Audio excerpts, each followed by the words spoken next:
Oh, that was beautiful.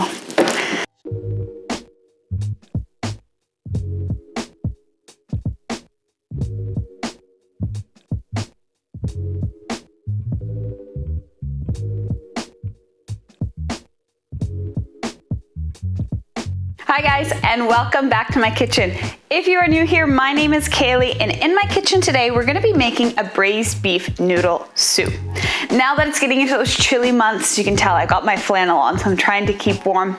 I've really been craving a lot of soup. It just keeps you warm. It's a beautiful hearty breakfast to have, and we've been making braised beef noodle soup a lot on the weekends. Although we've been buying fresh noodles at the Asian supermarket. So today, I wanna try my luck at making hand-pulled noodles. I was inspired by Emmy Made in Japan. I'll link her video down below. And I watched it a few weeks ago, and ever since then, I've just been dying to try it out. So today we're gonna do our very best at creating hand-pulled noodles. Fingers crossed you can get it on the first or second attempt. And then I'm also gonna be explaining how we create our braised beef and the beautiful, delicious broth that the noodles lay in. It's going to be amazing. It's gonna be so tasty and super hearty. The hardest part is going to be making the noodles, I think. At least that's my hypothesis. So let's see how that goes. It's a very simple recipe for the hand-pulled noodles. We're gonna be using about 2 cups of cake flour. We have about a cup of water and about 1.5 teaspoons of salt. So right now what I'm doing is just mixing in the water with the flour. And we just wanna use enough water until it forms a dough. We're not looking for a super wet dough. We just wanna make sure everything is well incorporated. Okay, I think I've got it mostly all together. I'm gonna just knead this by hand a little bit. Let's get the glass out of the way. And then I'm gonna pop this into my stand mixer. Again, it takes a long time to knead this dough. It needs to be that perfect consistency of not too elastic, because when it's too elastic, you'll stretch it out and it'll just come right back. And we also don't want it not elastic enough, because if you stretch out, then it just breaks. So we'll see how this goes. From the research I was doing, it says it takes a long time to knead. And if you've been here before, you will know that kneading is like the bane of my existence. So I'm going to be using my stand mixer that's behind me. That way I can get this beautiful, silky consistency without breaking a sweat. Although that's not true, I think I've already broken a little sweat. So I got a ball of dough. It's not beautiful and silky yet, but it's on the way. So pop this into my bowl and set it up with the stand mixer. And now we wait. For how long? We'll find out. So while the dough is mixing and kneading in the back, this is a great time to talk a little bit more about the braised beef. For our braised beef, you can do braised beef in a pressure cooker. I like to do my braised beef in a slow cooker. So what I do is I take beef, whatever I can get my hands on, but preferably something that has a bone in. That way it'll create a richer, tastier broth. The beef that I use goes straight into my crock pot because that's my method of choice. With that, I added about 1 thumb of ginger, just cut up into 3 to 4 large pieces. I did peel the ginger, but it's okay to leave it as a large piece because we're just looking for that flavor. We're not necessarily going to eat the ginger in there. Then 3 to 4 cloves of garlic. Again, just smash those and leave them whole. I also added some star anise. If you haven't had star anise before, when you smell it, it's got that really rich, deep licorice smell. But when paired with other spices, it's a main component of Chinese spice, it's so flavorful and pairs beautifully with beef. It's not too strong, it's very subdued, but just adds a very classic Asian flavor. Then with that, inside the crock pot, everything combined, I added about 1/4 cup of soy sauce to add a little bit more saltiness and a little bit more flavor. And then I topped it off with about 3 cups of water. I wanted to add the water in to make sure that the beef doesn't start to cook too fast and maybe burn towards the bottom of the crock pot. And as the beef starts to cook, that fat starts to render down and also mix with the water and the herbs and aromatics to create a beautiful broth. Then I put all of that into the crock pot, put it on the lowest setting possible, turned it on, went to sleep. Yes, I left it on overnight. Don't at me. I was safe. And in the morning when I woke up, the house just smelled amazing with this beautiful, rich beef broth. All right, it's time to take our noodles out. So I'm gonna turn off my mixer and let's take a look at the dough.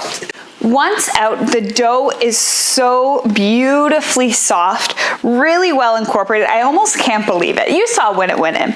I was a little skeptical that maybe it was still too crummy and it wouldn't all come together, but it did, which is perfect. So right now what I'm gonna do is start to roll this out into sort of a longer log shape. Before we start to actually pull to create the noodles, we need to get all of the gluten strands going in the same direction. So when doing my research, basically what we're doing is we're trying to stretch this as long as we can, kind of stretching and pulling as we go. And then this is the hard part. I'm a little bit less coordinated, but we need to spin it around to kind of create another long log. Whoops, and that might happen. It might tear, but I'm still new to this. What we're trying to do is just make sure that we're activating all of that gluten, but getting the strands going in the same direction. So by pulling, I'm making sure that everything is going in this direction. That might leave something to be desired. So this is, I guess, the part that's going to be a little bit trial and error, and this takes a little bit of time from what I've seen online, getting it to that elasticity. So I guess I need to have a little bit of patience. I heard that you can kind of, smack it on the table to help it stay around the same size, and then twist. There we go. Same kind of thing. And then we just keep this going, trying to keep this relatively uniform and stretch it out.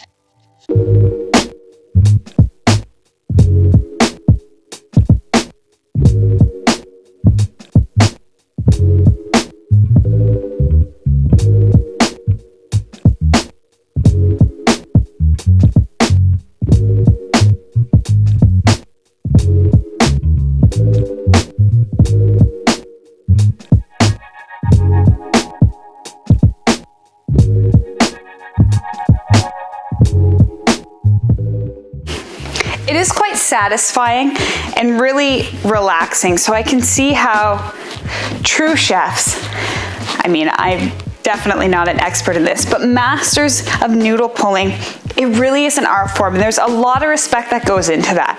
I know there's got to be years of training to really understand the perfect method to do it.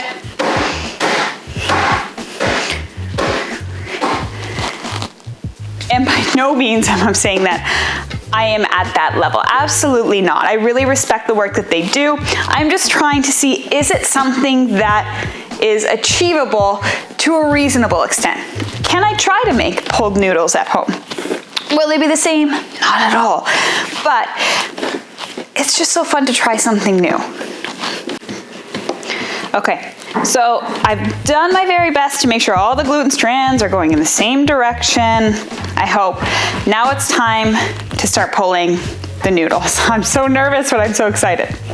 So what I'm gonna do is flour my surface. Because I'm gonna have so many noodles by the end, I really wanna make sure they don't stick together.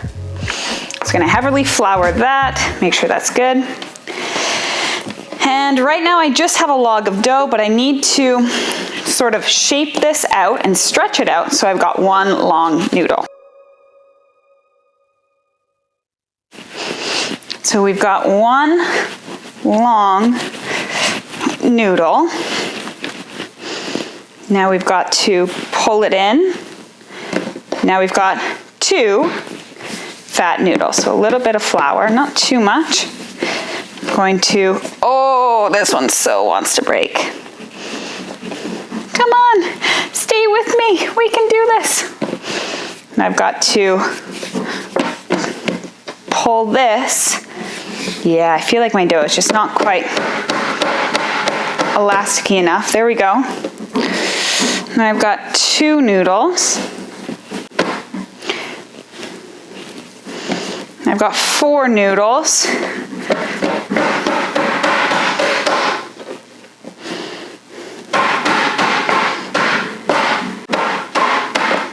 Man down, man down. No, no, no, no, no. No. They're definitely not sticking together, but they're just coming apart now.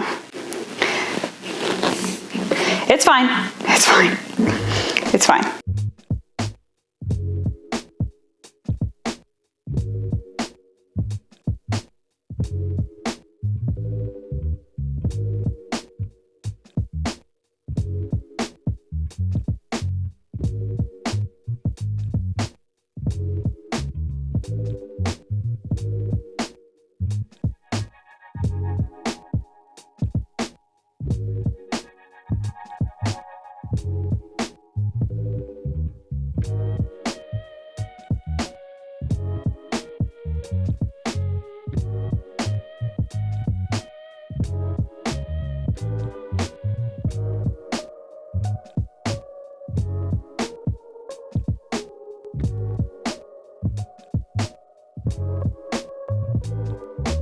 Okay, we're gonna do something slightly different. I have to make some kind of noodle.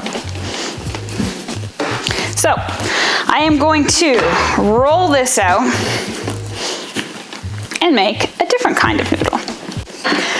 I have seen that instead of doing hand-pulled noodles, you can try hand-cut noodles. And we're gonna use some of the same methods as the other noodles.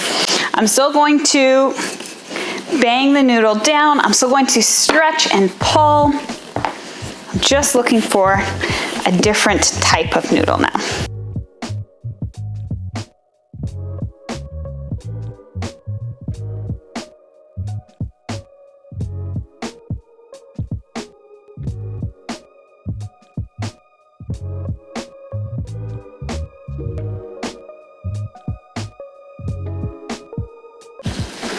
You know what, let's just toss them in.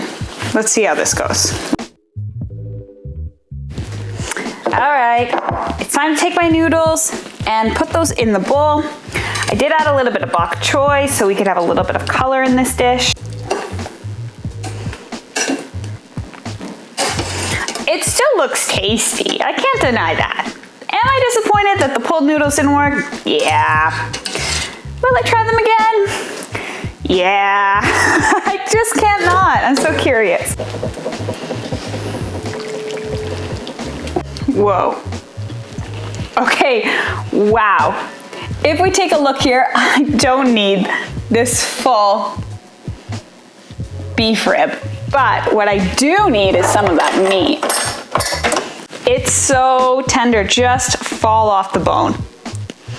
If I had smaller beef ribs or smaller beef on the bone, I just put the whole thing in, but I don't want to have to eat around this giant bone. Oh, wow.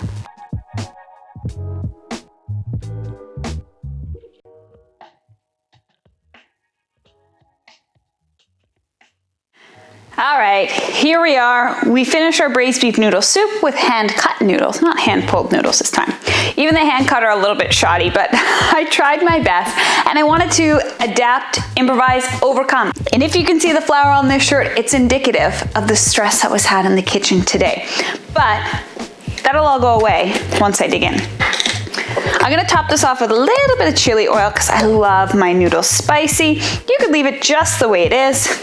The broth looks great though. Let's try it out.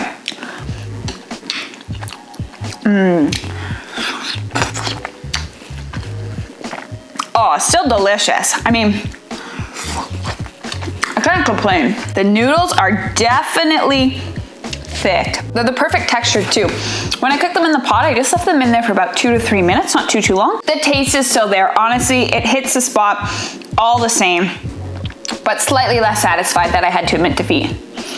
Let's try that beef too. It's so tender. It's like fall off the bone, which you saw, but it's so juicy. It was worth it. No regrets, still worth it. Thank you for joining me today in my kitchen, for being my moral support when things didn't go quite according to plan. But that's all a part of learning together in the kitchen, I suppose. If you have any tips or tricks for how I can perfect my hand-pulled noodles, please comment down below. I can obviously use all the help that I can get. I'm dying to try them again, and I will, and when I figure out the best way to do it, I'll definitely let you guys know, and maybe make another video dedicated to it. If you like this video, please give it a thumbs up and subscribe. And don't forget to hit, I think there's a notification bell or something hanging out all around here. Hit that too, so you'll be notified anytime I post a video each and every week. And comment down below what you'd like to see me make or even attempt to make. It doesn't have to be successful next time. Thank you again for joining me in my kitchen today. And until next time, bye guys.